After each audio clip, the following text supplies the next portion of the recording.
Salut tout le monde, c'est Isma, j'espère que vous allez bien. On se retrouve aujourd'hui pour une nouvelle vidéo. Dans cette vidéo, un peu moins de choses à dire que d'habitude parce que c'est la trêve internationale, mais il y a quand même des choses sur lesquelles il faut faire le point.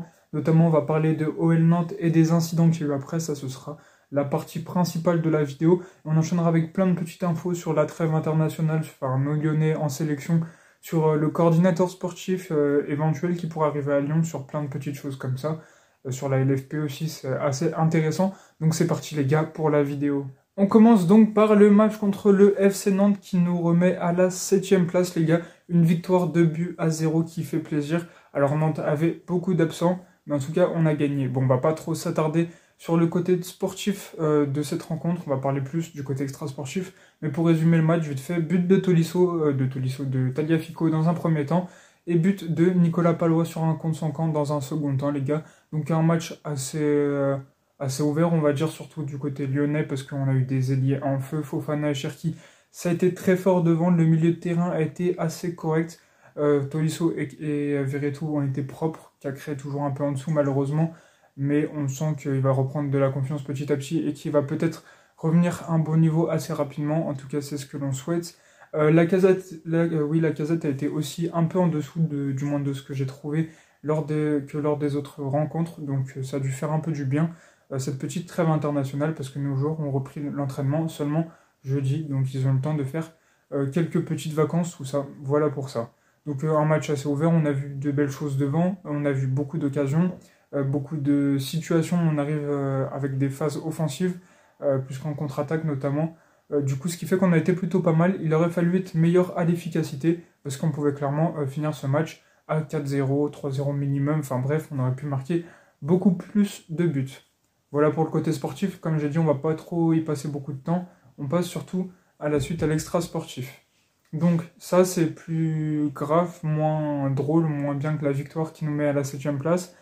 Donc après le match contre les Canaries, il y aurait eu beaucoup d'incidents.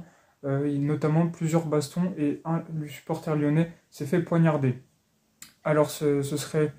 les victimes de ça, on va le dire, ce sont des supporters des 6-9 Pirates, un groupe de supporters qui a été créé cette année, et les coupables seraient notamment des adhérents du COP Virage Nord, donc des Bad Guns. Alors ça aussi c'est assez particulier, on n'a pas eu beaucoup de choses, beaucoup de détails et tout, je vous invite à aller voir un article du Progrès sur ce sujet parce que c'est intéressant, il y a des témoignages et tout. Donc c'est pas mal. Alors je suis désolé, il y a du bruit dehors, mais on s'en fout, bref. Du coup, on va retracer un petit peu ce qui s'est passé. Donc à la fin du match, environ 10 minutes avant la fin du match, des supporters du Virage Nord seraient sortis de leur tribune. Ils seraient descendus du stade, dans le parvis du stade, donc autour du stade, pour se retrouver à la porte X, la porte des 6-9 Pirates. Donc les 6-9 Pirates ont regardé la fin du match attentivement, ils sont sortis à la fin du match donc, et là ils se seraient fait attendre par les supporters des Bad Guns qui les auraient attendus pour les frapper, pour leur mettre un coup de couteau. Alors on va pas parler du côté politique parce que c'est pas ce qui nous intéresse, que ce soit pour les 6-9 Pirates, pour les Bad Guns, pour tous les groupes de supporters lyonnais, on n'est pas là pour faire de la politique. On n'est pas là pour dire lui il a raison, lui il a raison, lui il a raison. Les gars, la violence n'a rien à faire dans un stade. Et je pense qu'on est tous d'accord. C'est intolérable de voir dans un stade, que ce soit le nôtre, le Groupama Stadium, tous les stades en général, que ce soit de foot ou des autres sports, la violence et la politique n'ont rien à faire là-dedans. Ça n'a rien... C'est pas normal de voir ça, de voir des Lyonnais qui tapent d'autres Lyonnais, les gars. C'est triste. On devrait tous être unis pour le même blason. On devrait tous être unis pour l'Olympique Lyonnais. Pour cette chose qui nous rassemble tous les week-ends, qui nous fait vivre, qui nous fait battre nos cœurs.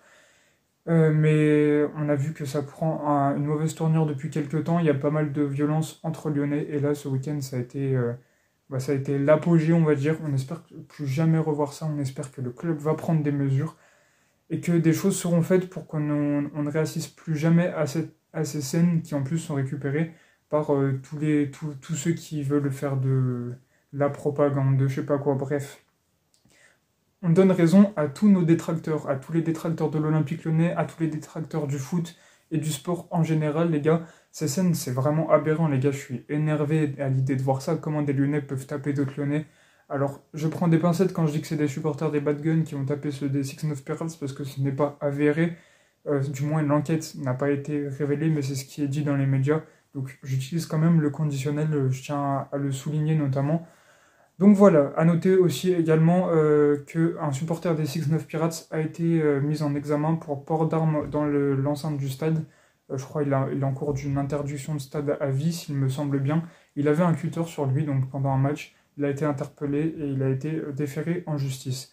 Ça, c'est pour le supporter des 6-9 Pirates, pour dire que dans tous les groupes de supporters, je généralise évidemment, il y en a beaucoup dans lesquels ça se passe bien, mais on n'est jamais à l'abri de quoi que ce soit partout quand on parle de foot. Enfin, c'est dommage, hein, ça me fait chier, mais les gros matchs, c'était comme ça, les petits matchs maintenant.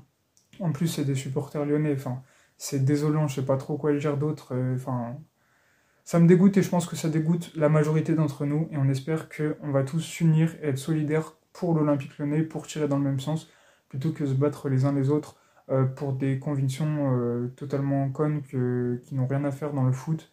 Quand je dis totalement connes, c'est des convictions comme quoi il faudrait battre un autre Lyonnais alors qu'on est Lyonnais. Donc ça, je pense que ça n'a aucun sens. Voilà pour ça, voilà pour les incidents. S'il y a du nouveau et que c'est intéressant, je vous le dirai dans les prochaines vidéos. Du coup, je vous conseille quand même d'aller voir l'article du Progrès qui est quand même assez intéressant. Il est pas mal, donc voilà pour ça. Voilà pour OL Nantes, on va passer à des choses quand même plus légères, qui sont plus agréables. Et on va quand même se rappeler qu'on est à la 7e place du classement. Et ça fait plaisir, on remonte petit à petit. Et je préfère finir ce dossier sur cette petite pointe positive. Passons à la suite désormais les gars. On commence donc par la trêve internationale. Les gars, on a plein de Lyonnais qui sont en sélection. Mais on va se focus sur 3-4, on va dire quand même 2-3 petites choses. Donc Fofana. Fofana, il a joué ses premières minutes avec la Belgique contre l'Italie. Il est rentré en fin de match. Donc voilà, ça fait plaisir de voir notre petit Diable Rouge qui est tellement talentueux. C'est un diamant à polir, les gars. Ça fait plaisir de le voir en sélection. Il le mérite. Donc ça, il fallait le noter aussi. Donc maintenant, c'est plus aussi nos latéraux, Tagliafico et Abner Vinicius. On va commencer par Abner. Première sélection avec le Brésil, il a été pas trop mauvais, franchement, j'ai bien aimé sa prestation. J'ai pas regardé tout le match, j'ai regardé par extrait, et de ce que j'ai vu, c'était pas trop mal, donc c'est assez encourageant, et ça fait plaisir pour ce latéral qui n'a pas non plus tout le temps de jeu qui est possible à l'Olympique Lyonnais, parce que Tagliafico est là, et Tagliafico est un taulier de cette équipe, et il est très très fort, difficile à déloger, mais en tout cas, ça fait plaisir de le voir s'épanouir au Brésil. Tagliafico, du coup, on parlait de ça, on reste dessus. Il a fait sa prestation avec l'Argentine, il a été très bon également, à l'image d'Abner. Ça fait plaisir, belle victoire en plus de l'Argentine, qui n'est pas en danger d'ailleurs pour la qualification de la prochaine Coupe du Monde, comme le Brésil aussi. En tout cas, voilà, nos deux latéraux ont fait une bonne prestation. Dernière chose au sujet de la trêve internationale, c'est Saïd Benrahma qui a mis un but de folie avec l'Algérie, les gars. C'était un but magnifique, je vous conseille à tous d'aller le voir. Un gros pétard de Saïd Benrahma qui a régalé tout le monde et on leur souhaite à Abner Vinicius, à Nicolas Tagliafico, à Saïd Benrahma d'être aussi performants et de mettre des aussi beaux buts en sélection qu'à l'Olympique Lyonnais. Donc on suivra ça avec attention. 3 infos encore. La première, ça concernerait un directeur sportif qui n'en serait pas un.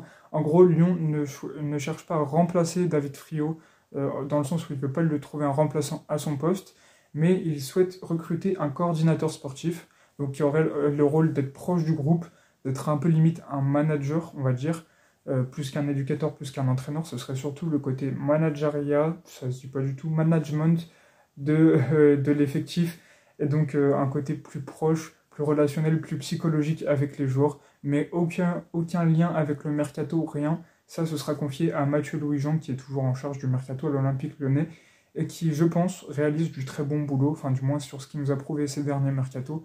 Depuis qu'il est là, c'est pas mal du tout. Ça, c'était mon petit point ici. Ah merde, j'ai même pas dit qui c'était, je suis con, oh, je suis fatigué les gars. Merde, j'ai oublié son nom du coup.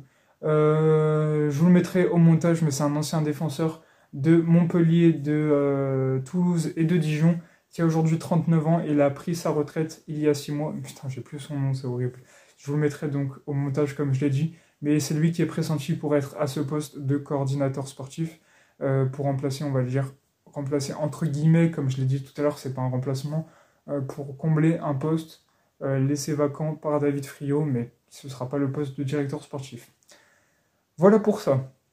De dernières infos, Ryan Cherki s'est un petit peu blessé contre Nantes. Il est sorti un peu boitilleux, on va dire. Et du coup, il a une petite alerte musculaire à la cuisse, mais rien de grave. Il n'a juste pas pris part à la sélection de l'équipe de France Esport.